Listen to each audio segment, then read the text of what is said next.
It's my feel-good breakfast show. Welcome back to your Feel Good Breakfast Show. It is Expresso right here on SABC3. Now, in today's day and age, more and more people are using dating websites as a way of meeting people. And of course, this kind of opens up a door for you to be scammed by people who see that the prevalence is growing so much more. Now, just last week, we heard of 4 online scammers who were arrested by the Hawks for fraud when it pertains to this particular situation. So it both makes you nervous and quite comforted to know that people are tracking what's happening online.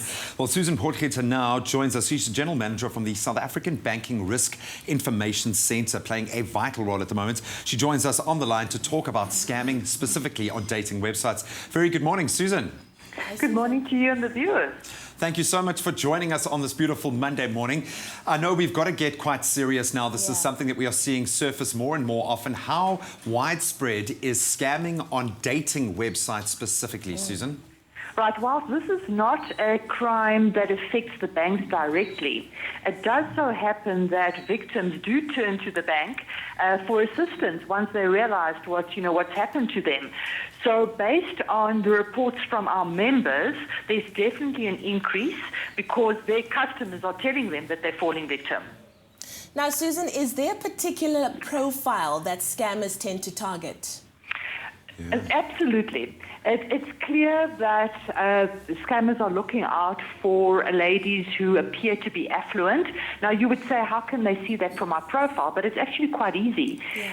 We like to speak about our experiences, and if it appears as though somebody's been traveling, we like to put up photographs and so forth.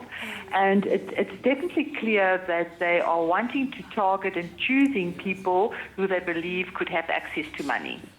So that being said, how do we identify these scammers? What are some of those warning signs? Well, one of the very, very, very big red flags is if you get an unsolicited invite from somebody that you've never met, either on Facebook or on Twitter or on Instagram, any of these social media platforms. I know that they're also using WhatsApp quite frequently now, so that's a red flag. Why would somebody that you've never met want to be your friend? Secondly, if you look at the requester's profile and you see very, very little information, that is a huge, huge red flag. Just before I forget to mention it, they're also using LinkedIn. Wow. So yes, definitely using LinkedIn as well. So be very, very careful when there's no information about the person that's approaching you. And then if you were to accept such an invite, what usually happens is it doesn't take long for the requester to start wanting to expedite the friendship. Wow. And then, of course, they start telling you about themselves. And very interesting, these requesters usually have very romantic profiles themselves. They either fighting a war somewhere or working, absolutely, or some exotic job, a pilot or something like that, just to really play on the emotions of the average female. And they will usually say that they travel a lot and they don't have opportunities to form relationships and they've got so much to give and looking for this ideal woman. And then, of course, you would be, based on your profile, the potential of this ideal woman, and that's how the story goes. Wow. Susan, now what happens if someone finds themselves in the middle of a scam? What do you do there? Where do we go? Right.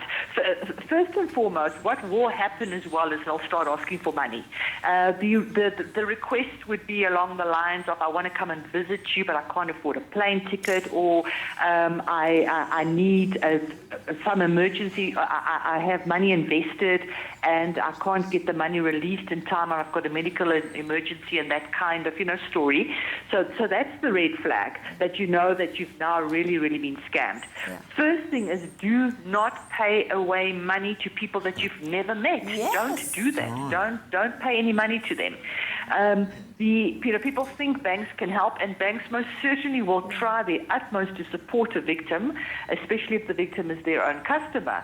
But the reality is, once the money lands in the scammer's account, they withdraw it immediately, and they take down those profiles, and you can never find them again. So please rather be careful than to actually fall victim at the end of the day.